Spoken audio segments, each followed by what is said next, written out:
Senhor, que eu dirijo a minha prece, e de manhã já me escutais. Desde cedo eu me preparo para vós e permaneço à vossa espera. Graça e paz, cara amiga, caro amigo que diariamente acompanha a nossa meditação sobre a Palavra de Deus no Santo Evangelho, a Palavra de Deus na Santa Liturgia, nesta segunda-feira da 20ª semana do Tempo Comum. Interessante que hoje é dia 15 de agosto e no calendário da igreja, você sabe, dia 15 de agosto é a festa da Assunção de Nossa Senhora. Essa festa, há um tempo atrás, ela era chamada como festa de Nossa Senhora da Boa Morte. Coisa boa é poder morrer bem, mas para poder morrer bem é preciso que a gente viva melhor ainda. Então, um pouco o Evangelho de hoje fala dessa perspectiva de saber viver bem, de saber viver da maneira melhor. Mas você sabe que eu sou o Padre José Raimundo dos Santos, sou da Diocese de Amargosa, na Bahia, e quero dizer uma coisa para vocês. Hoje eu estou de parabéns. Calma, não precisa querer comprar presente de aniversário para mim, porque isso ainda vai ser em janeiro, também não é aniversário da minha ordenação, porque essa é no mês de abril. Mas hoje eu estou de parabéns, sabe por quê? Porque eu pertenço à Diocese de Amargosa, na Bahia, e hoje nós comemoramos 80 anos da instalação da nossa Diocese. O nosso primeiro bispo, eu fiz até um vídeo falando do dia da ordenação dele, que foi no dia 2 de agosto. Então, o nosso primeiro bispo, Dom Florencio Cizinho Vieira, ele tomou posse da nossa diocese nos idos de 1942. Agora, veja a coisa bonita, é que ele tinha nascido na área em que estava constituída a nova diocese. Portanto, o nosso primeiro bispo, ele era filho da nossa diocese. Claro que quando ele nasceu, pertencia à arquidiocese de Salvador da Bahia. Mas na medida que em 41 foi constituída a diocese, a terra dele pertencia a essa nova diocese, a terra dos seus pais, dos seus parentes, dos seus amigos. E ele depois volta para ser bispo, não é, da sua terra, da sua região. Portanto, hoje a nossa oração pela diocese de Amargosa, para que ela saiba se manter perseverante no anúncio do Evangelho nessa nossa região da Bahia, que abraça um pedaço do recôncavo da Bahia, que abraça um pedaço da chamada Costa do Dendê, que originalmente não pertencia à Diocese de Amargosa, mas com a mudança territorial em 1978 da própria Diocese, com a criação da Diocese de Jequié, que pertencia à Diocese de Amargosa, porque a Arquidiocese de Vitória da Conquista, a Diocese de Jequié, pertencia ao território da nossa Diocese.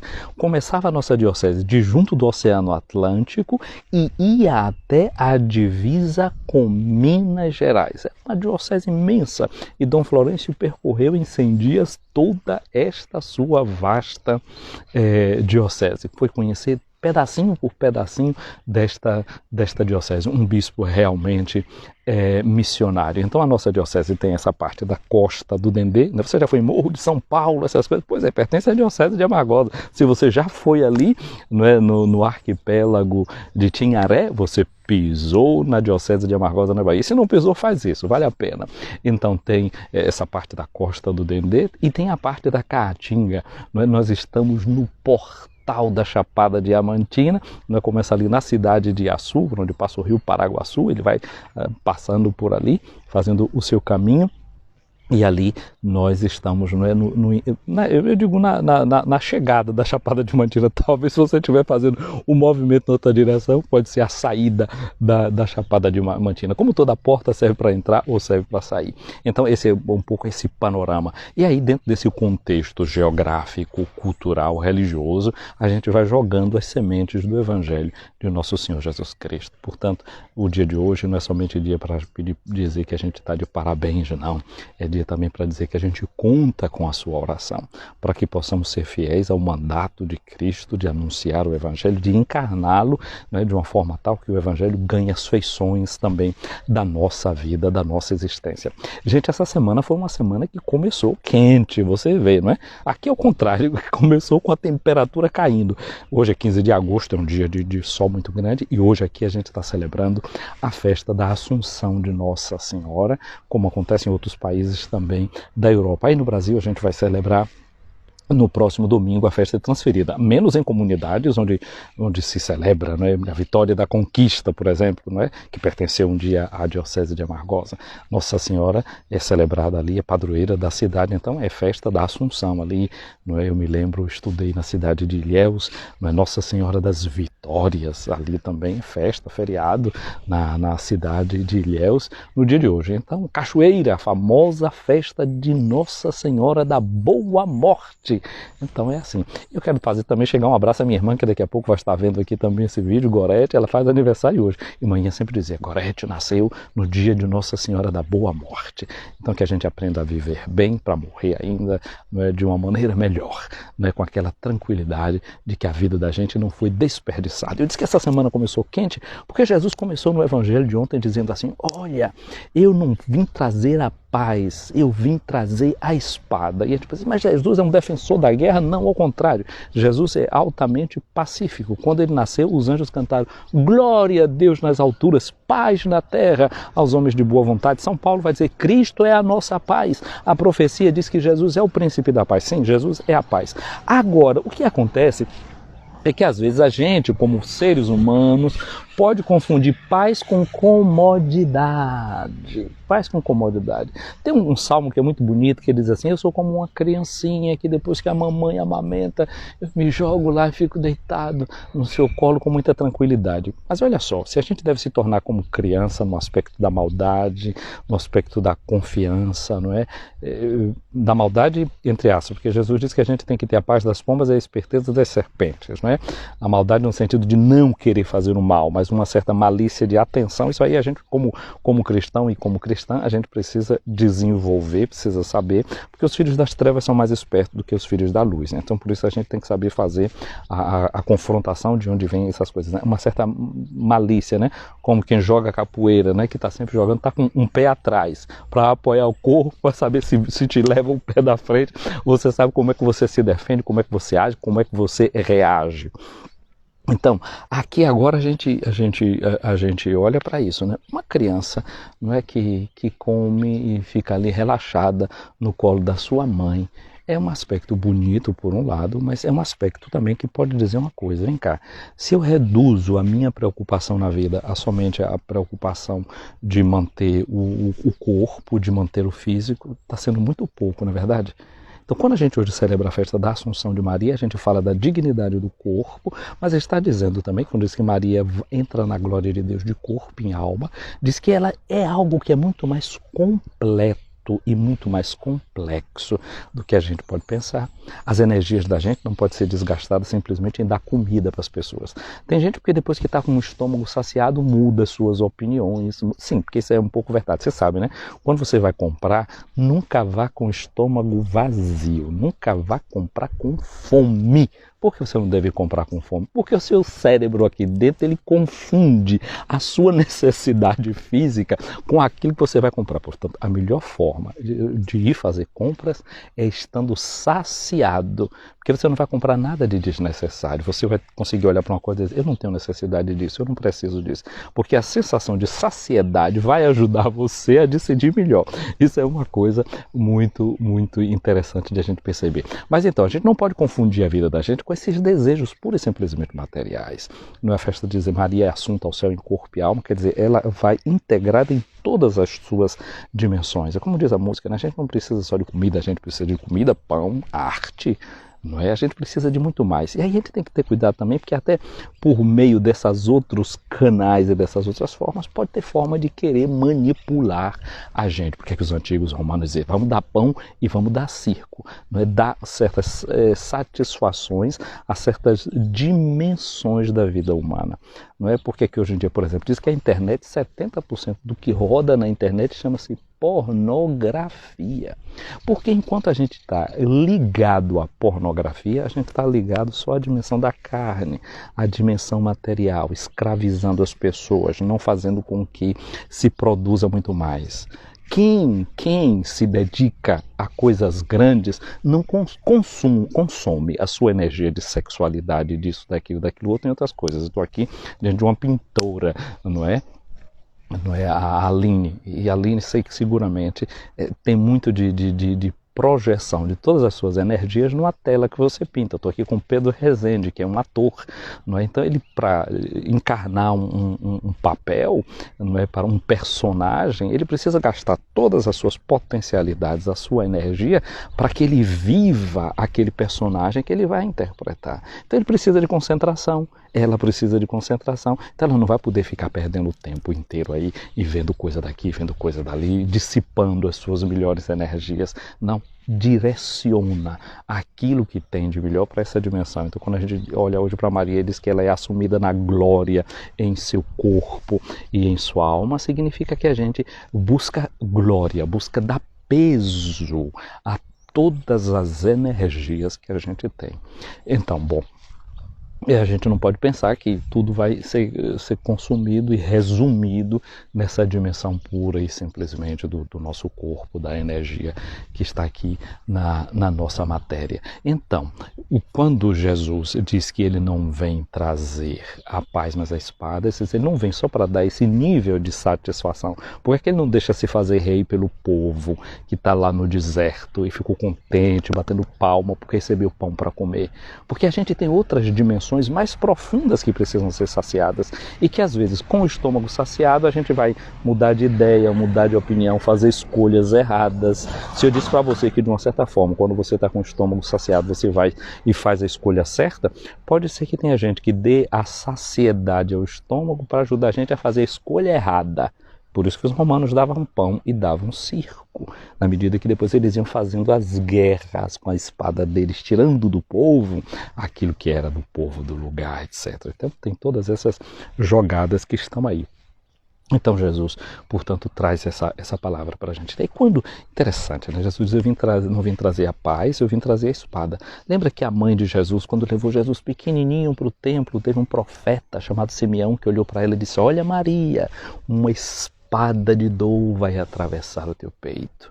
Porque esse teu menino, ele vai ser como uma pedra para Israel, vai ser uma pedra em que as pessoas vão tropeçar e vão cair, mas ele vai ser uma pedra onde muita gente vai também edificar a sua casa. Então a palavra de Deus, não é? Ela para alguns ela é um aspecto de pedra, que a pessoa cai, mas ela pode ser uma pedra de edificação. Portanto, Jesus com a espada, ele vem e divide e faz a gente perceber o que é que a gente quer fazer. A gente quer tropeçar nessa pedra ou a gente quer edificar com essa pedra que é o próprio Jesus. E hoje o Evangelho vai nos colocar diante de uma cena como essa, onde a gente tem essa opção. A opção de edificar com Jesus ou de tropeçar na palavra de Jesus. O Evangelho de hoje é o Evangelho de Mateus, no capítulo 19, versículos de 16 a 22. E o desafio é esse. O que é que eu quero fazer? Eu vou perder essa oportunidade que Jesus está me oferecendo hoje. Eu quero...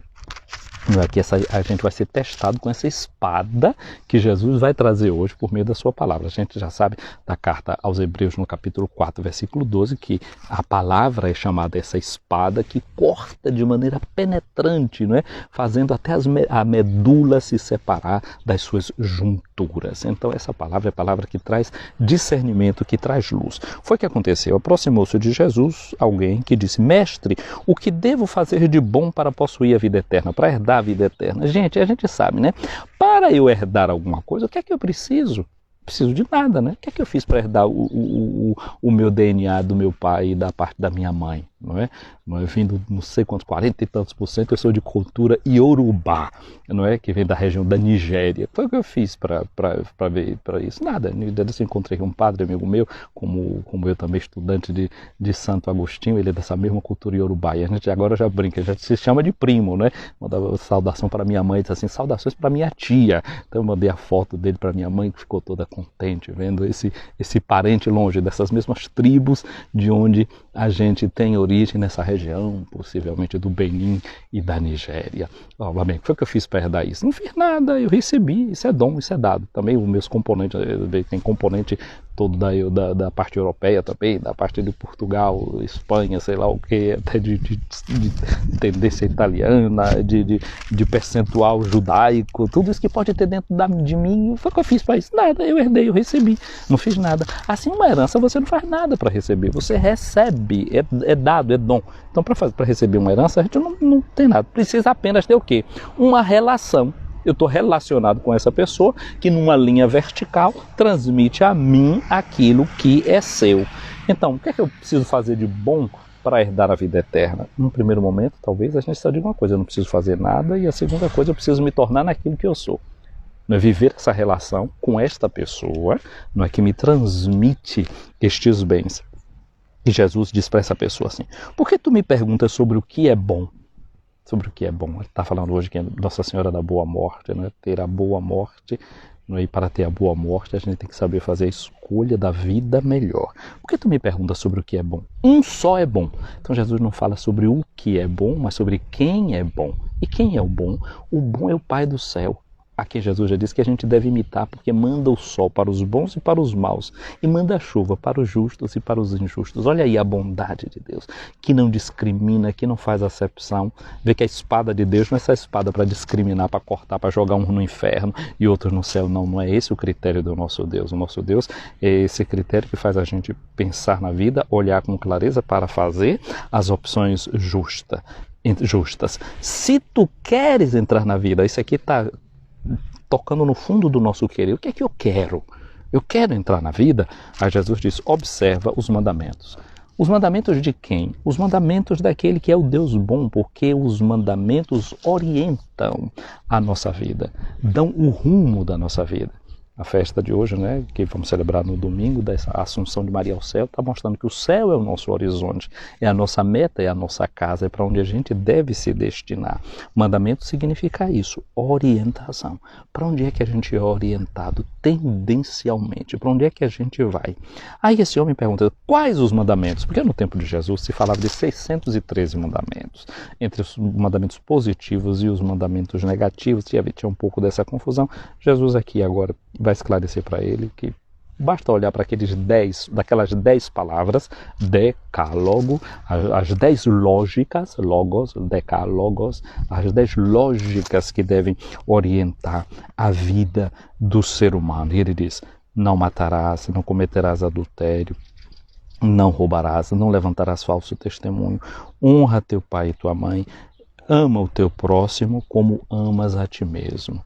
Jesus, portanto, aqui fala daqueles mandamentos que na tradição se diz assim, né? Você já viu que os mandamentos da lei de Deus têm 2 tábuas, porque a gente vê assim, em uma tábua tem 3 mandamentos, aqueles que se referem a Deus, a verticalidade, e no outro mandamento, os 7 outros mandamentos que fala da relação com os seres humanos. São 7, não é, que lembra o número da plenitude, que lembram também para nós os dons do Espírito Santo. Quer dizer que na medida que a gente vive segundo o Espírito, a gente tem essa lei nova, e esse mandamento fala da relação com os irmãos, não na linha da horizontalidade, mas na linha da verticalidade. Então a eternidade se joga aqui na medida que eu me descubro irmão do outro, vivo como irmão do outro.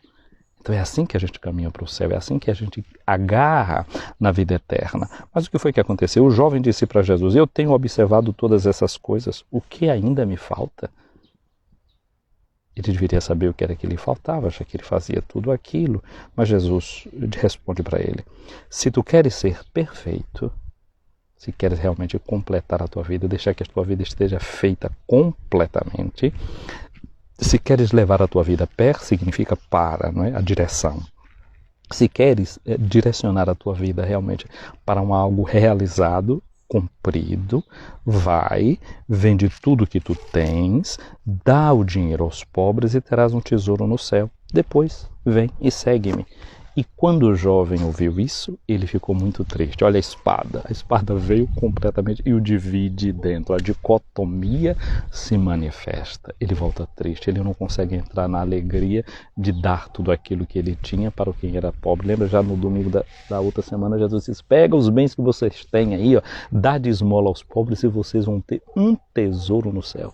Onde está o teu tesouro, aí está o teu coração. Veja só, que o tesouro desse homem, o dinheiro desse homem, os bens desse homem, ali estava o coração dele. O dinheiro da gente tem que ficar num lugar, dentro da carteira, e deve ficar dentro do bolso. Quando o dinheiro da gente fica aqui, dentro da cabeça da gente, ou dentro do coração da gente, está tudo errado. né? Porque eu gosto até de botar a carteira no bolso da calça cá embaixo, para não ficar em cima do meu coração, para distinguir as coisas. Sim, porque a gente tem que ter o controle sobre essas coisas. Jesus hoje está fazendo essa proposta. Esse homem perdeu uma grande oportunidade. E você vai perder a oportunidade que Jesus está dando para você hoje de construir a sua herança de eternidade, que Ele já deu para você, mas que você precisa tomar posse. Não é? Eu tenho uma herança, mas se eu não vou lá e não tomo posse da herança, eu não estou tirando os benefícios. Então agora a gente tem que tomar posse da herança, tem que usar os benefícios da herança que você tem, senão não adianta nada isso que você já tem aqui, esse tesouro que a gente tem. Bom, aquele homem foi para casa entristecido, mas você sabe que teve um outro jovem que, ao contrário, ele encheu a sua vida de alegria, se chamava Antão. Santo Antão era rico. O Santo Antônio Abade, né? Antão Abade se celebra em janeiro. E Santo Antão, o que foi que ele fez? Ele vendeu todos os seus bens e foi viver em vida eremítica, foi viver, assim ele começa a vida dos monges do Oriente. Está muito longe, né, Santo Antão? Tá certo, século III, IV. Então lembra de um outro, Francisco de Assis, que aqui na cidade de Assis, na Itália, era rico, seu pai grande negociador de tecidos, etc. Francisco deixou tudo, inclusive a roupa dele, nas mãos do bispo, para poder viver livre como filho de Deus, viver a vida de pobreza dedicada. Tá longe também, né? Muitos séculos atrás. Tá bom, vou te falar de uma outra pessoa que está mais perto. Chama-se Marcello Candia. Marcello Candia. Ele é um italiano, nascido em Nápoles, viveu aqui nessa região de Milão. Sua família era uma família de industriais da indústria química.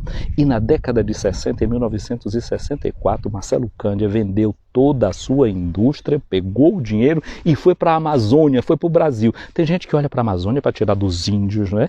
Tá querendo a posse da terra dos índios, não sei o que, não sei o que. Gente, alô, moçada brasileira que quer investir aí na Amazônia, faz como Marcello Candia. Ele saiu daqui da Itália, vendeu tudo que ele tinha e foi para o Brasil. Não para explorar os índios, tomar a terra dos índios, para fazer agronegócio, não sei o que lá. Não, Marcello Candia foi para lá para o Amapá, construiu o Hospital São Camilo, colocou os padres camilianos para tomar conta. Quando o governo tirou lá a assistência que dava, ele continuou ali ajudando. Foi viver com os leprosos, com os rancenianos, e ele morreu no dia 31 de agosto de 1983. Marcello Candia, dizia o cardeal Martini no processo de sua beatificação, que ele é exemplo do leigo cristão que põe o evangelho como centro da sua vida e coloca a sua riqueza a serviço dos pobres, não é? Talvez você não precise fazer como fez Marcello Candia, não, de pegar e vender tudo que você tem, mas pode colocar a sua riqueza a serviço dos pobres. Administrar a sua empresa não como centro ou capital, mas os seus trabalhadores, retirando-os da pobreza, ajudando-os na educação. Como é que você pode pegar o seu capital e investir no bem daqueles que trabalham em você e gerar riqueza à sua volta? Está longe ainda Marcello Candia, né? E é rico, mas, bom, pode ser que agora também toca na gente, mas e eu que sou pobre, não posso fazer nada? Bom, o modelo que Jesus Cristo dá para nós é ele de rico que era, se fez pobre para nos enriquecer com a pobreza, segunda carta aos Coríntios, no capítulo 8, versículo 9. Bom, eu quero te dar o exemplo de Dona Loura. Dona Loura era da paróquia de Conceição do Almeida, onde eu fui pároco, a minha primeira paróquia. Dona Loura era uma mulher analfabeta, e estava passando por uma necessidade e foi ajudada e se recuperou uma questão de saúde. E ela fez uma promessa, se eu não me engano era durante uma novena do Natal. Ela disse, se eu fico boa dessa minha situação, eu vou sempre ajudar os outros.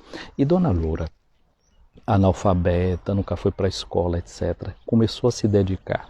2 vezes na semana, Dona Loura ia para os hospitais de Salvador levando gente que estava com dificuldade de marcar médicos, etc. Dona Loura era uma assistente social. Pode ser a padroeira das assistentes sociais, a patrona das assistentes sociais. Ela, com o seu jeito, ia nos hospitais, marcava as consultas, resolvia as coisas e tinha sempre gente batendo na porta de Dona Loura. Às vezes dormia na casa dela, ela arrumava lugar para a pessoa que vinha da roça dormir, para depois ela ir e servir a estes irmãos. Portanto, não tem desculpa. Sendo pobres ou sendo ricos, a gente vai sempre encontrar uma maneira, não é, de viver essa dimensão de fraternidade que atualiza, nos dá posse da eternidade, dessa vida do eterno em nós, a vida do Deus vivo em nós. Gente querida, vamos viver bem essa semana. Eu estou vendo aqui, chegou aqui Salão, Corte Salão SL aqui, está chegando a Aline Sampaio. Aline, você está chegando, a gente está terminando a nossa live de hoje, mas eu vou salvar aqui a live, vocês vão assistir. E mais tarde, hoje vai demorar um pouquinho mais, para eu colocar lá no nosso YouTube e no canal do Facebook. Pode ser até que eu consiga colocar antes, mas a previsão é de que não seja tão cedo assim. Então eu quero desejar para vocês uma semana realmente cheia desses desafios que ela contém, que a gente possa viver esses desafios com muita alegria. Senhor Jesus, nós queremos te agradecer porque hoje tu nos colocas o desafio do Evangelho diante de nós. Assim a gente vai entendendo como essa tua espada que tu vieste trazer e de que maneira ela vai criando discernimento, oportunidade na nossa vida de decisões que conformam a nossa existência com essa espada que é o teu Evangelho, que é a tua palavra. Ajuda-nos no dia de hoje a encontrar o sentido da nossa existência no servir aos irmãos, no servir às nossas irmãs. E que a gente não tenha as desculpas do ponto de vista social e econômico, que a gente veja que no lugar e na condição que a gente tem, a gente pode sempre viver a radicalidade do teu Evangelho. Amém.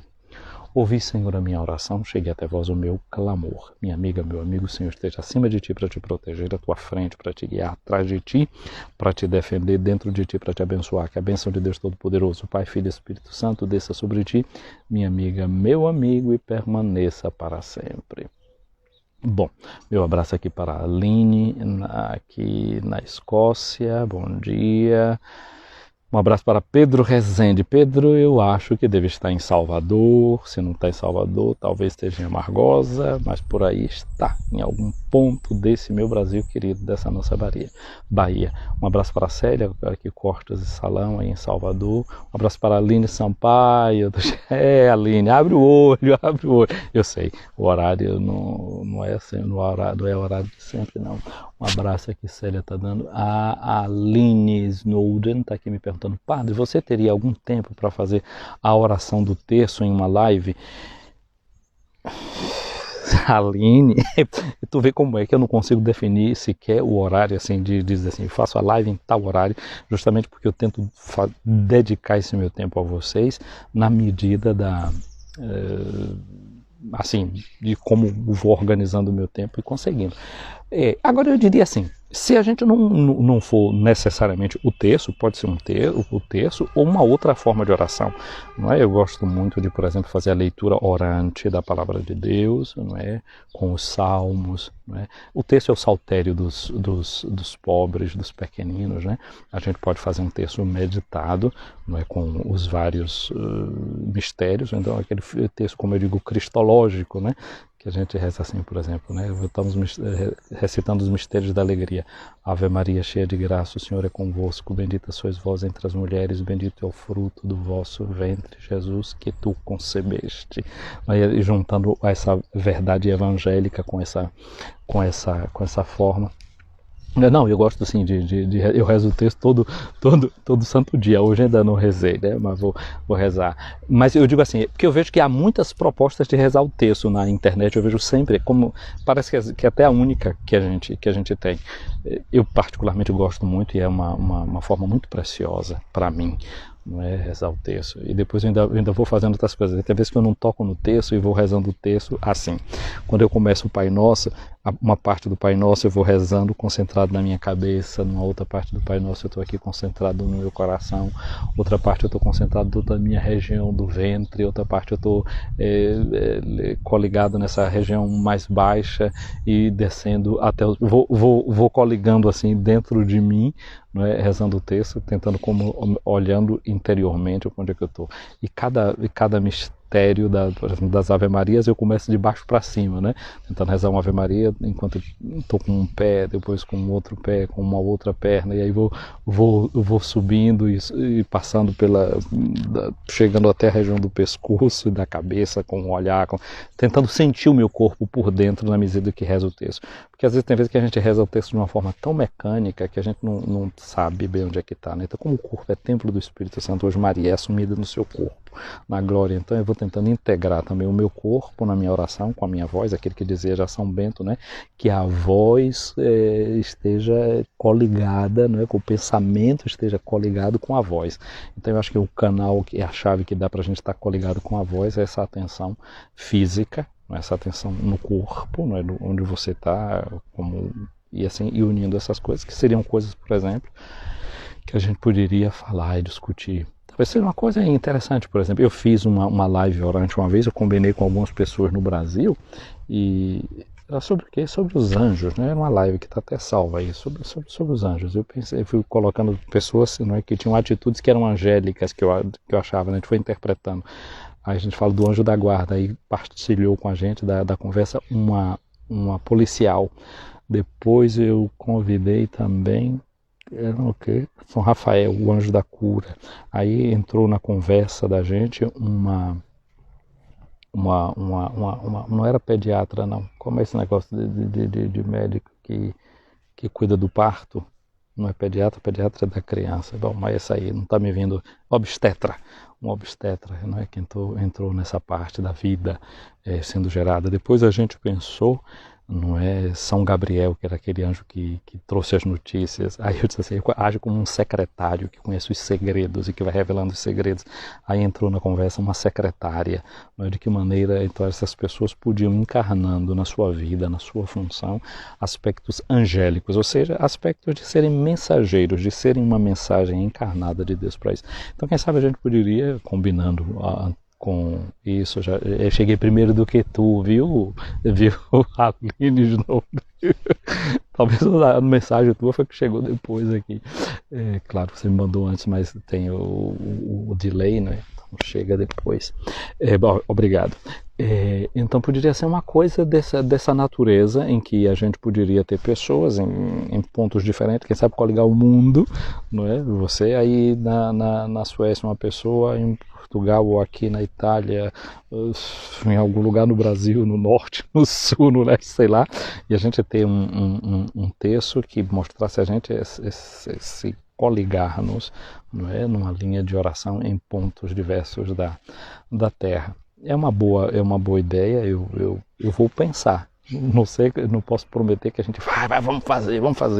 Eu acho uma coisa boa de a gente fazer e vamos ver quem se dispõe e a gente fazer essa coisa. Eu sei que tem muita gente que adere, sim, porque eu inclusive, no mês de maio, eu ensaiei isso, eu cheguei até a falar e depois ficou muita gente, quando é que vai ser o texto? Depois eu não pude cumprir, né, por conta do fuso horário, porque às vezes um horário fica bom aí no Brasil, eu e você, nós estamos no mesmo fuso, né? Mas, por exemplo, quando a gente é 6 da tarde, aí no Brasil é muito tarde. Quando dá 6 da tarde para ele, já é a hora que a gente está indo dormir. Então, às vezes tem essas disparidades. E aí depois também eu tenho os meus colegas de quarto que precisam dormir, precisam descansar. Se eu estou dentro do quarto matracando, Ave Maria cheia de graça, e tem que falar um pouquinho, eu vou atrapalhar o sono do meu pobre colega. Bom, mas uma ideia boa e a gente seguramente vai encontrar gente aqui que vai se dispor a tudo isso.